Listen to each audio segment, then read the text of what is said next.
শুনুন, আমি গুজরাটি ভাষায় আমি জানি, আমি কথা বলতে পারি। আর গুজরাটে গিয়ে আমি ভাষণ দেবো, আমি গুজরাটি ভাষা লিখে নেবো আমার ভাষা, আমি সেটা পরে বক্তৃতা দেবো। চুপ, বিলকুল চুপ। আমি ভিয়েতনামি ভাষা জানি, ইয়েস। আমি যখন ভিয়েতনামে গিয়েছিলাম, ভিয়েতনামি শিখেছিলাম। यही नहीं, अभी और सुनिए। আমি রাশিয়ান ল্যাঙ্গুয়েজ কিছু জানি, কারণ আমি রাশিয়ায় 3 বার গেছি, আমি শিখেছি একটু। तो रुको जरा, सबर करो। बोला धक्का बुक्की नहीं करने का, आराम से। কি শুধু দেখলেই হবে? লাইক কমেন্টটাও তো করতে হবে। পিসি ট্যালেন্ট আছে। পিসি এমএ বিএড এলএলবি একসাথে করেছিল। পিসি যেই সময় করেছিল সেই সময় সিস্টেম ছিল, বাট এখন নেই। তাই জন্য পিসি একজন বড় লয়ার। তাই জন্য পিসি সুপ্রিম কোর্টে যেতে ভয় পেয়েছে, কপিল সিব্বলকে পাঠিয়ে দিয়েছে।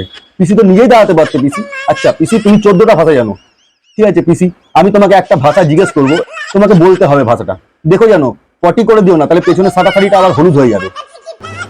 আমি নাগামিজ জানি, কারণ আমি নাগাল্যান্ডে অনেকদিন কাজ করেছি। আমি মণিপুরি ল্যাঙ্গুয়েজ জানি, আমি আসামি ল্যাঙ্গুয়েজ জানি, আমি ওড়িয়া ল্যাঙ্গুয়েজ জানি, আমি পাঞ্জাবি ল্যাঙ্গুয়েজ জানি, আমি মারাঠা ল্যাঙ্গুয়েজ জানি, আমি বাংলা ল্যাঙ্গুয়েজ জানি, আমি হিন্দি জানি, আমি উর্দু জানি, আমি গোর্খা জানি, আমি নেপালি জানি।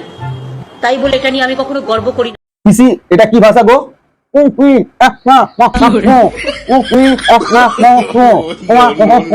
পিসি এটা কি ভাষা বলো? দেখো পেছনে পটি করে দিও না, তাহলে কিন্তু সাদা শাড়িটা হলুদ হয়ে যাবে। কি বলে? তো মহা মুশকিল ভাই।